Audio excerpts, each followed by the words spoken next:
Christmas Eve, 1945. A house burns to the ground in the mountains of West Virginia. 5 children are inside. By morning, the house is ash, and every trace of those 5 kids is just gone. Officials rule it an accident. Case closed, faulty wiring. But here's the thing. The parents never believed a single word of it. Not that night. Not 30 years later. Not for the rest of their lives. And once you hear what they found in the wreckage and what they didn't find, you might not believe it either.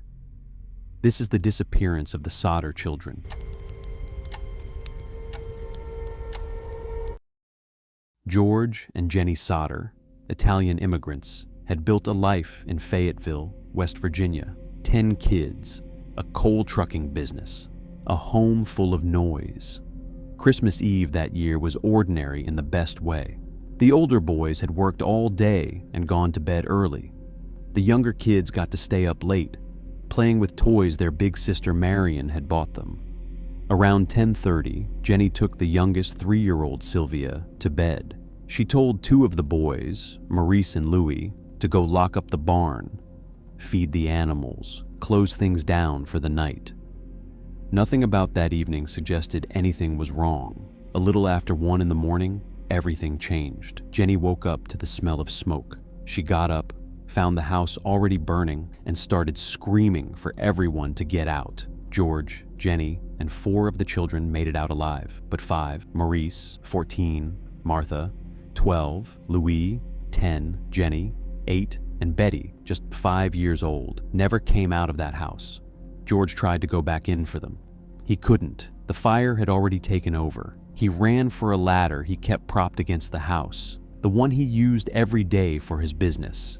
It wasn't there. He tried to get his truck close enough to climb up and reach a window. The truck wouldn't start, wouldn't even turn over, despite running perfectly the day before. By the time the fire department arrived, it had been 7 hours. For a fire that started a few miles from the fire station, the house was gone. Nothing left but ash and a foundation. Here's where this case stops being a tragedy and starts being something else entirely. Investigators searched that wreckage for remains. They found nothing. No bones, no teeth.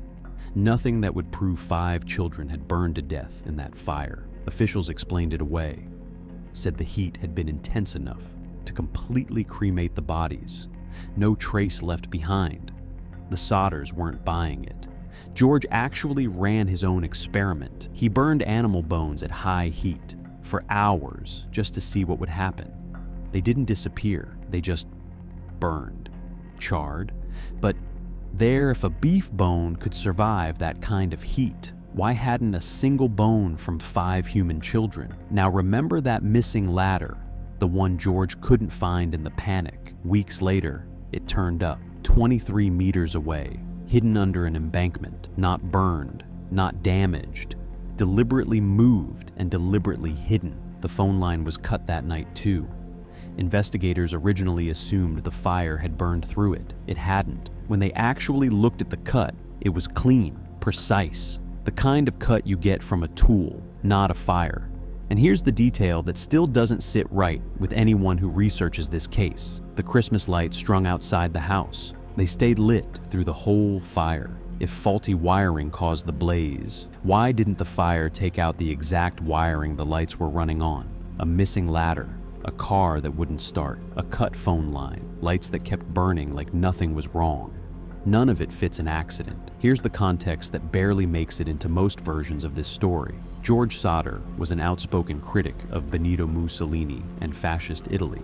Loudly, publicly, in a tight-knit Italian immigrant community where that kind of opinion could make you enemies. In the months before the fire, the family had received threats. A life insurance salesman had reportedly warned George his house would go up in smoke and his children would be destroyed over his political opinions.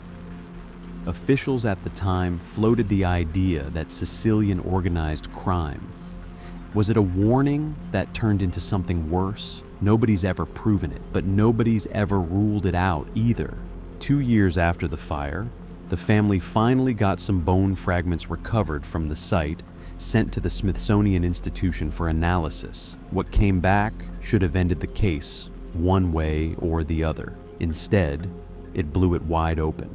The Smithsonian's findings. The fragments belonged to someone between 16 and 22 years old. Every one of the missing Sodder children was 14 or younger.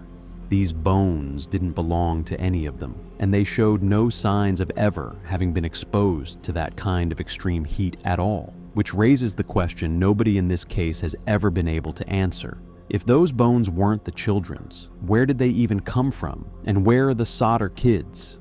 Those exact bone fragments, the one piece of physical evidence that might have finally settled this with modern DNA testing, have since vanished from official custody.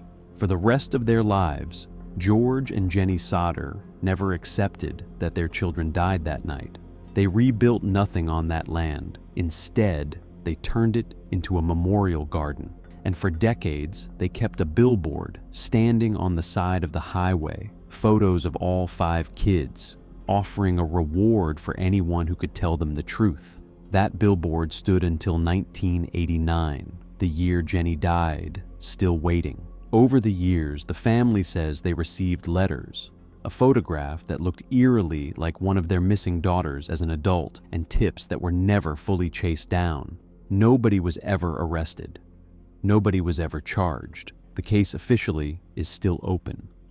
5 kids went to bed on Christmas Eve, 1945. Nobody has ever proven what happened to them next. If you're moved to look deeper into this one, the Sodder family's own account, and the physical evidence that still doesn't add up, is out there for anyone willing to dig. And if this story stuck with you, subscribe. There's more like it.